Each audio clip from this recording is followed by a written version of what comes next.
Una brecha social entre ricos y pobres.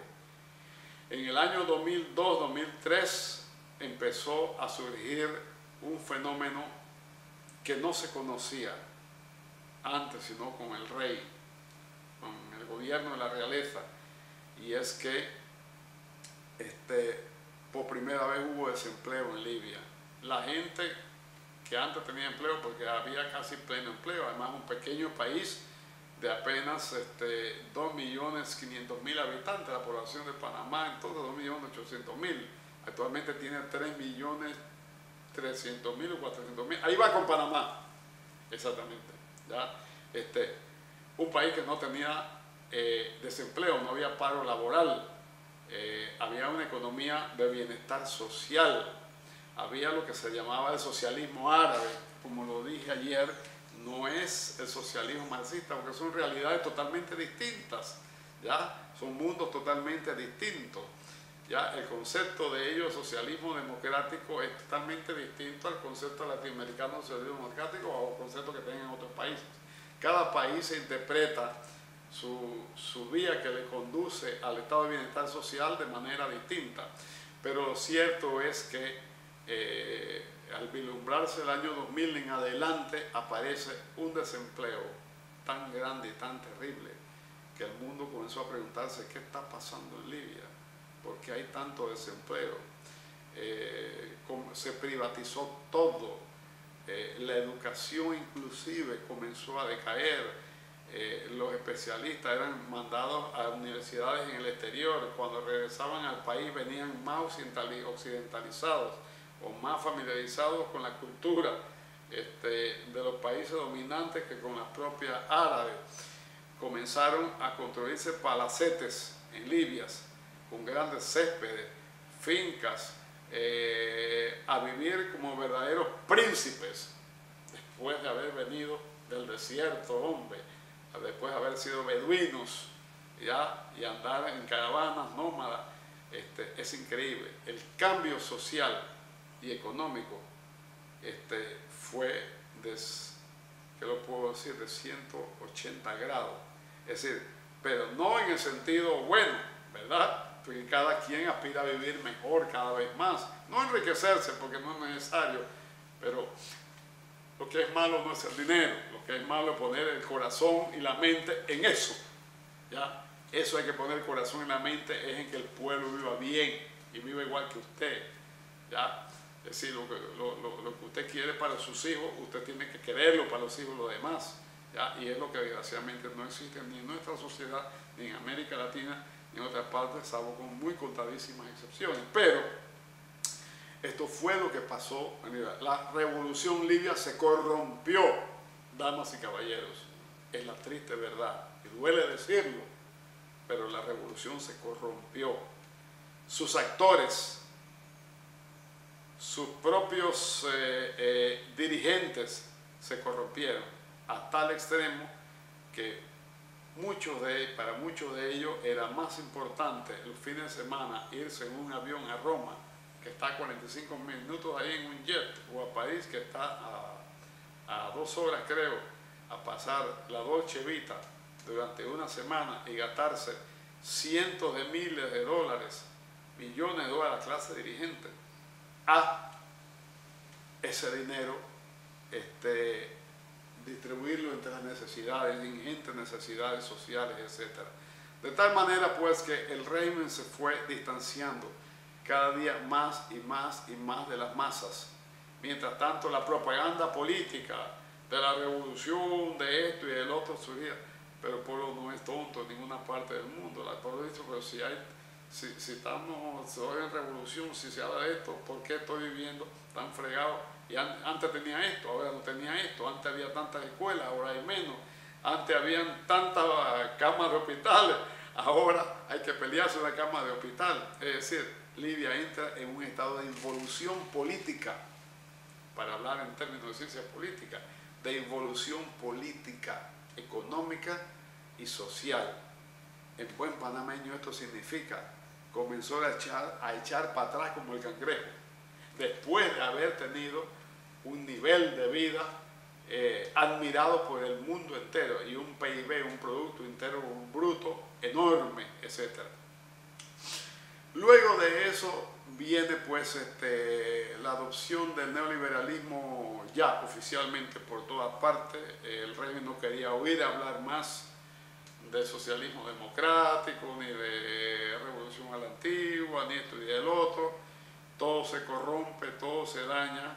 El propio Gaddafi se aísla de las masas del pueblo en una ciudad llamada Benghazi, con toldas, donde vive prácticamente las 24 horas del día, y ahí atiende al jefe de Estado, ahí atiende los asuntos políticos del gobierno, y desde allí, con toda la tecnología y los medios a su alcance, gobierna, y con un ejército sumamente fuerte y pertrechado militarmente, en el sentido más amplio, muy moderno, pues nada tenía que temer.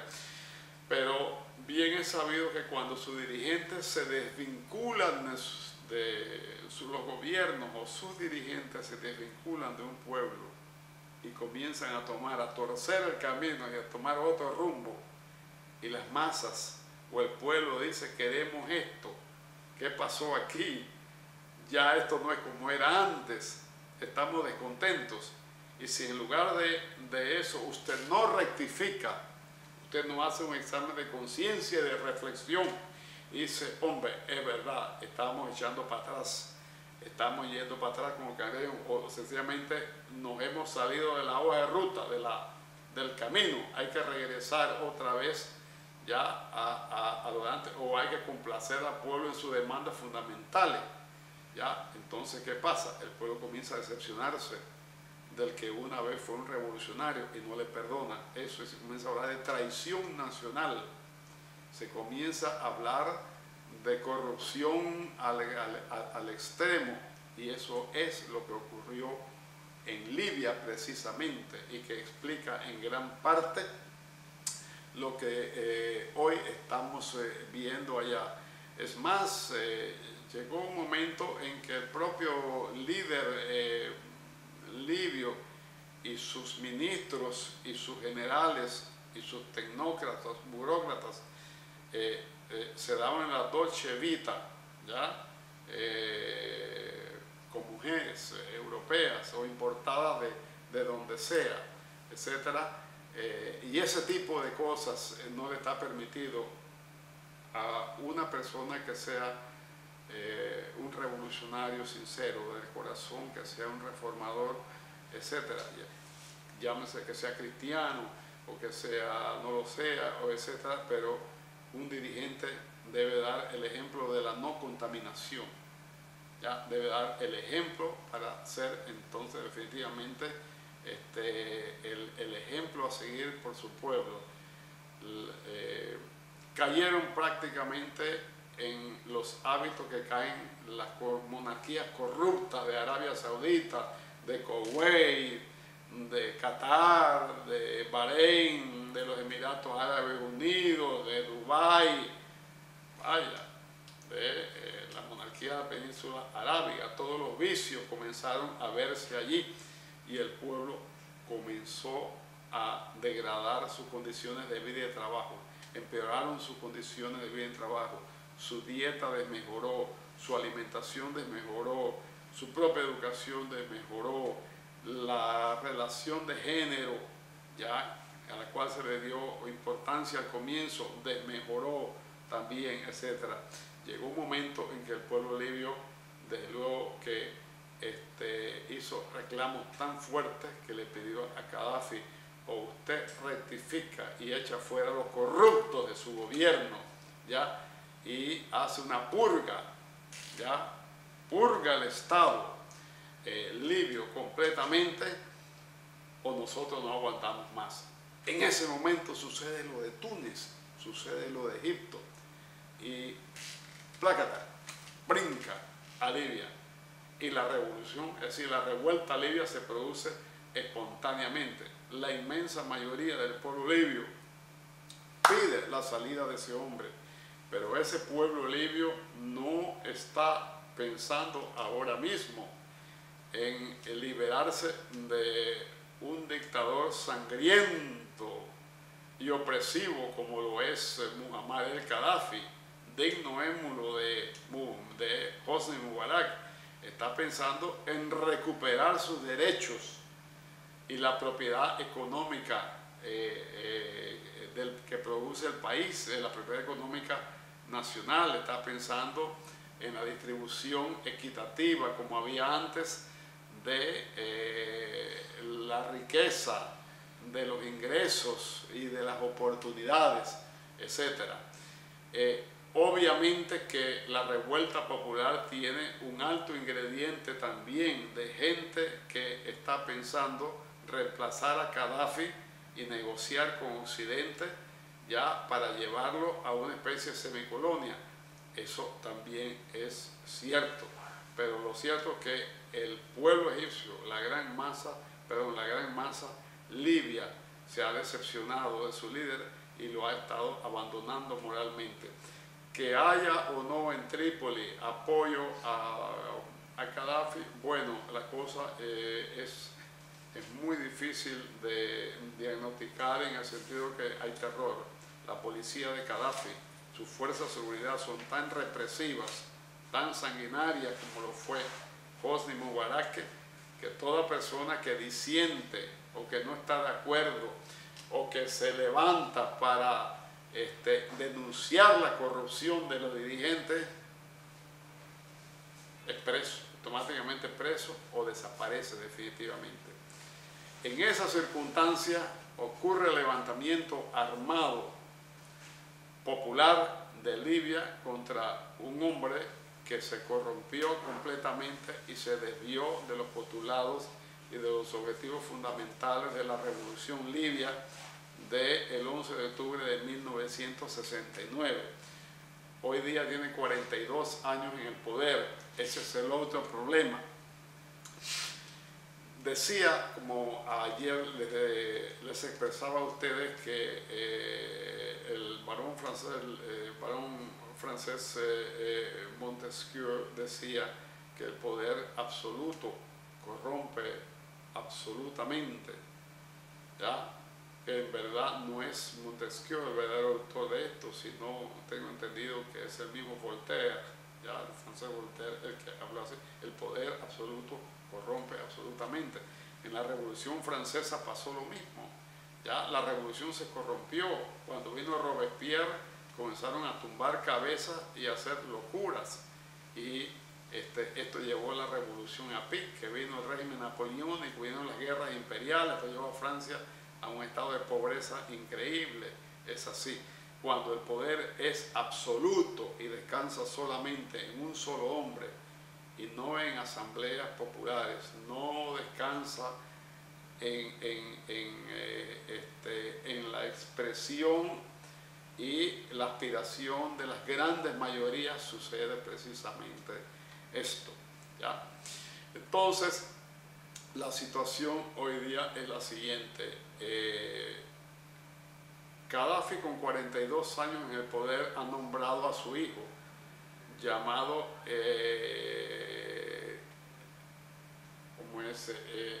Isaf Islam Gaddafi, que significa la espada del Islam.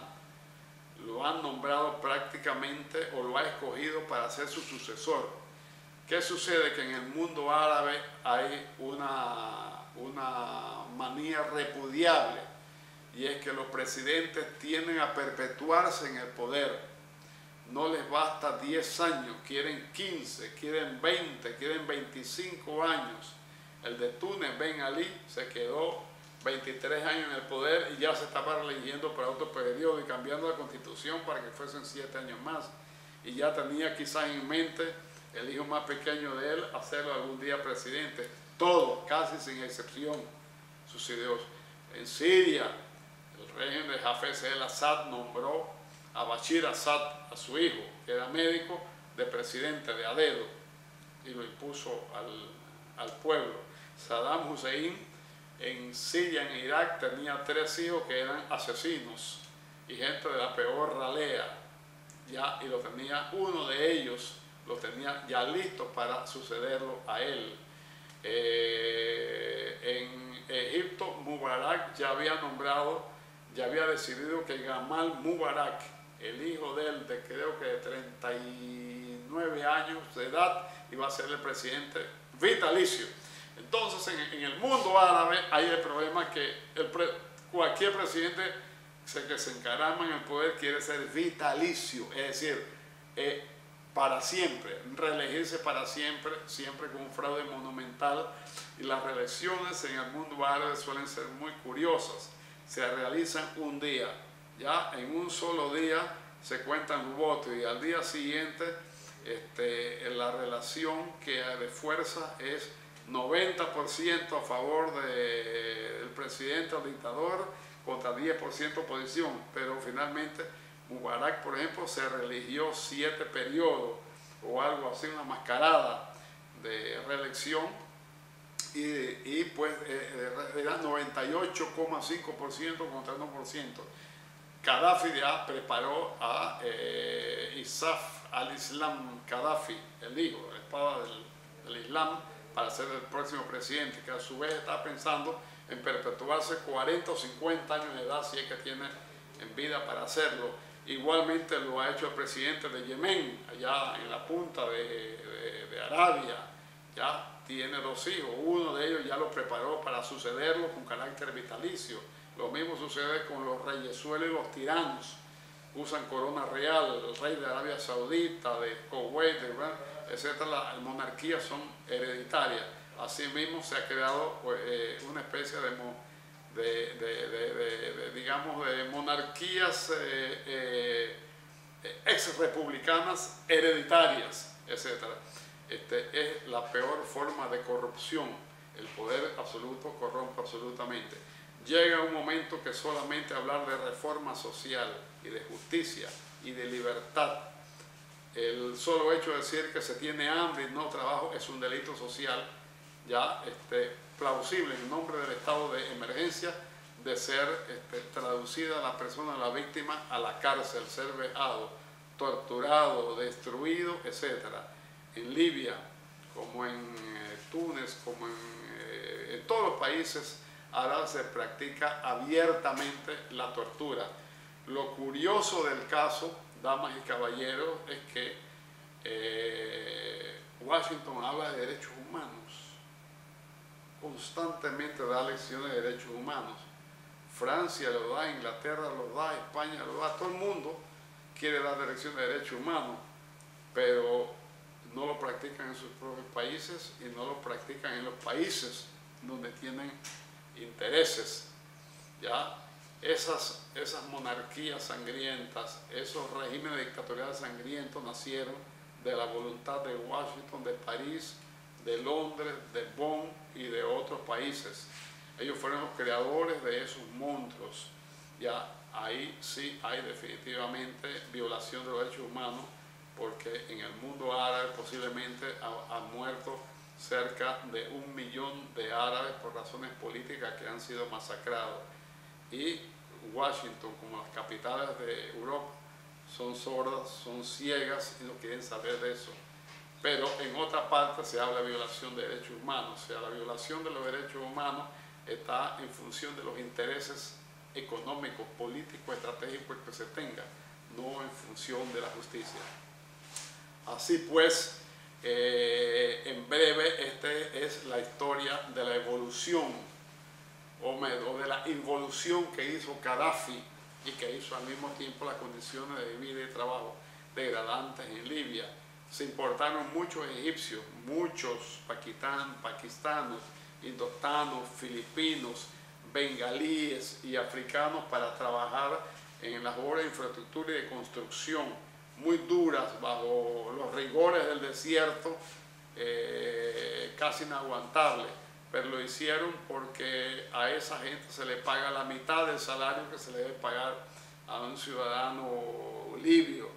O lo hicieron por determinadas razones, porque conviene para crear más riqueza y poder robar más y poder apropiarse del erario público, que vengan extranjeros que no tienen derechos laborales, no tienen seguro social, no tienen nada y trabajan, como dice el panameño, por una guayaba, trabaja por cualquiera cosa para sobrevivir, etc. Entonces, pero lo cierto es que hay una gran contradicción. ¿Cómo es posible que, habiendo tanto desempleo de libios y un porcentaje alto, en este momento no recuerdo exactamente, pero sé que supera el 10% de desempleo, cómo es posible que los libios estén pasando hambre y desempleo y pasando trabajo y se esté importando mano de obra de afuera para adentro? Hasta aquí creo que la explicación del por qué desvió la revolución libia, quién era Gaddafi antes, durante y después. ¿Qué es lo que ahora mismo está en juego? Lo que ahora mismo está en juego son dos cosas. Por un lado, Gaddafi quiere mantenerse en el poder, cueste lo que cueste, hasta el final. Hasta el final, y ha dicho pues que solo muertos lo sacan de allí.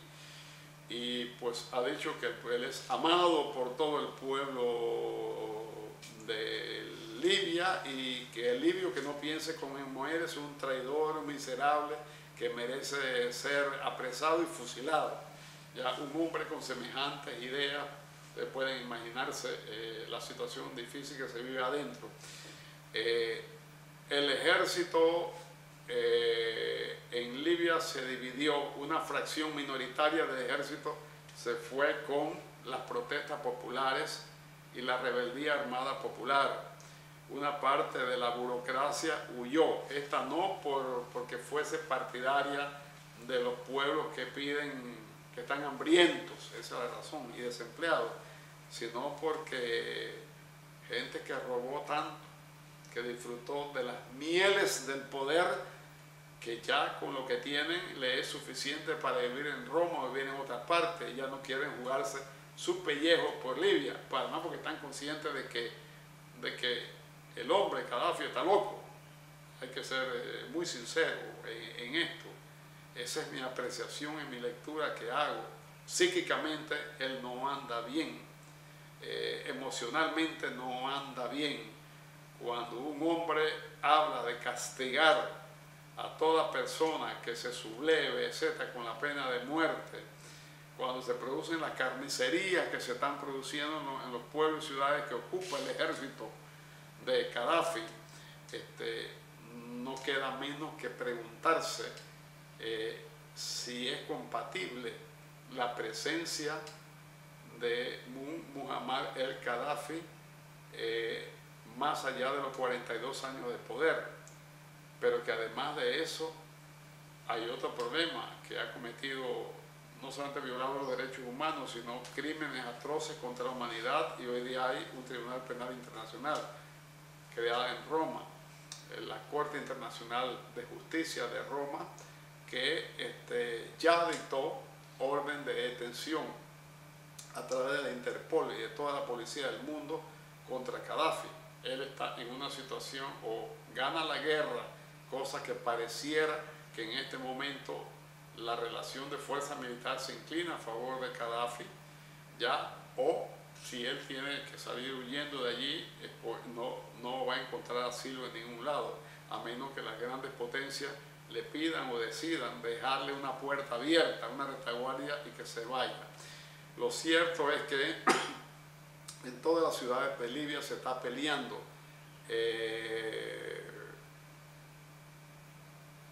con fusilería y con artillería y con lo que se tenga a mano.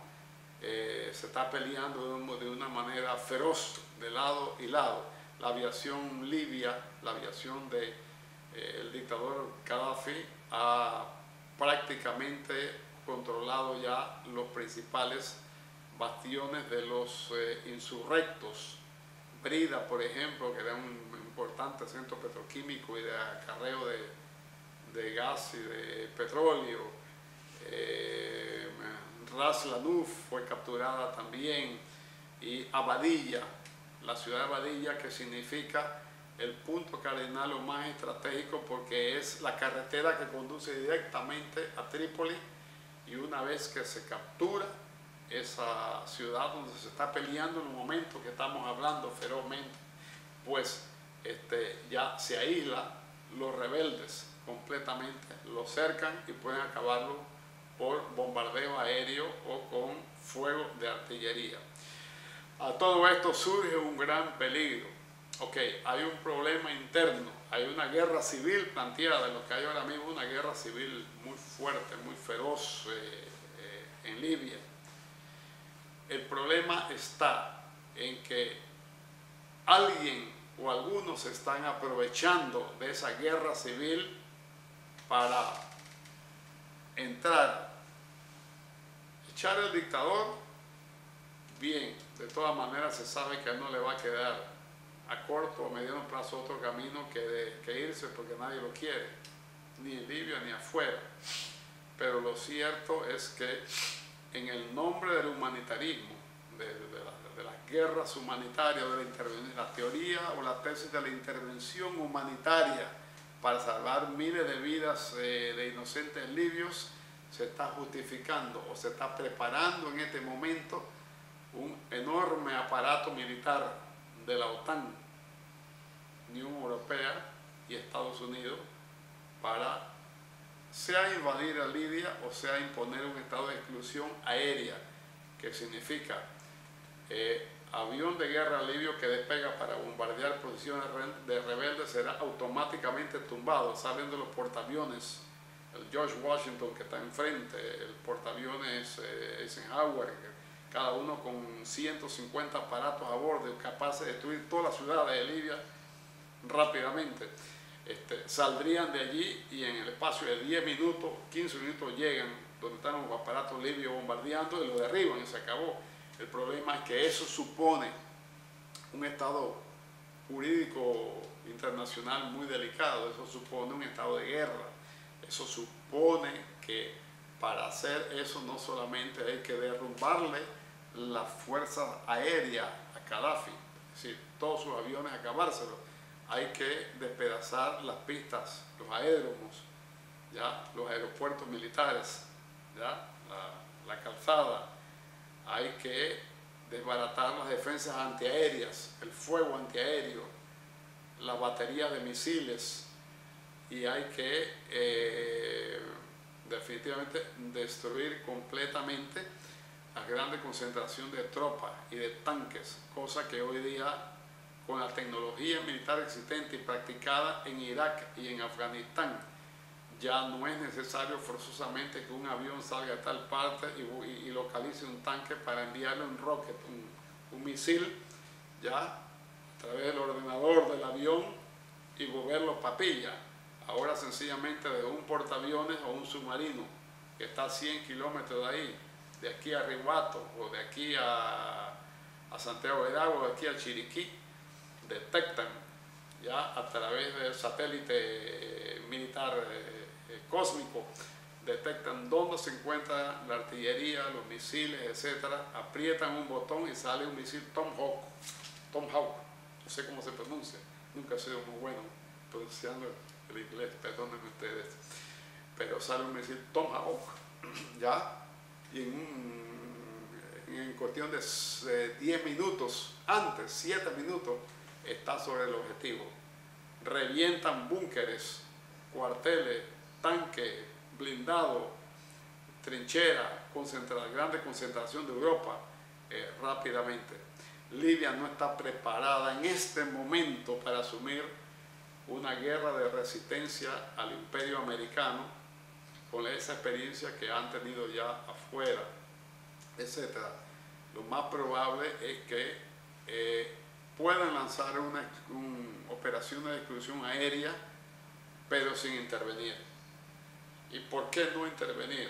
Si a los americanos les encantan no solamente destruir los aviones por mar y tierra por mar y fuego aéreo, sino que ahora utilizan unos aviones depredadores llamados aviones no tripulados, que son mitad cohetes, mitad aviones, y que son dirigidos de una computadora en el estado de Nevada, en Estados Unidos.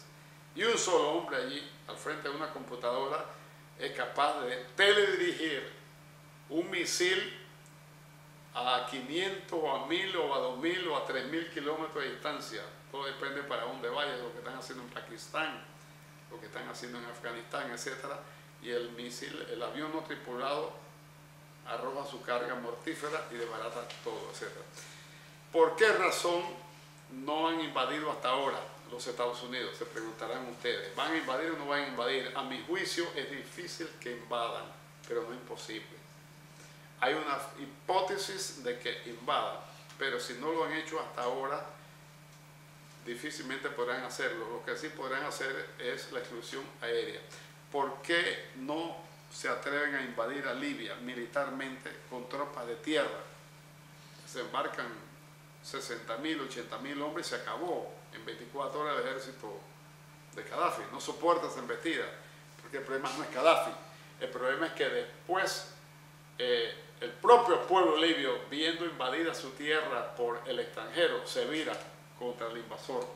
Esto quiere decir que una cosa es una guerra civil y un ajuste de cuentas entre libios o entre connacionales, y otra cosa es ver a un extranjero invadir su propio pueblo, etc.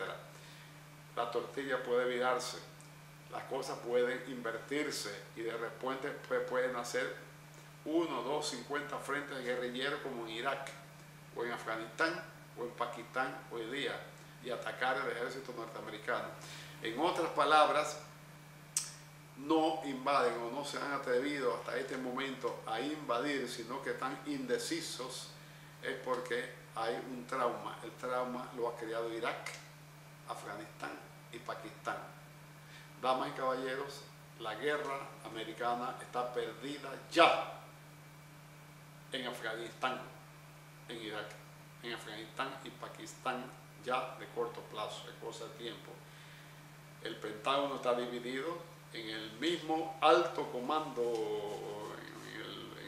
en el mismo, lo que se llama el Estado Mayor Conjunto de Fuerzas Armadas, aire, tierra y profundidad en Estados Unidos.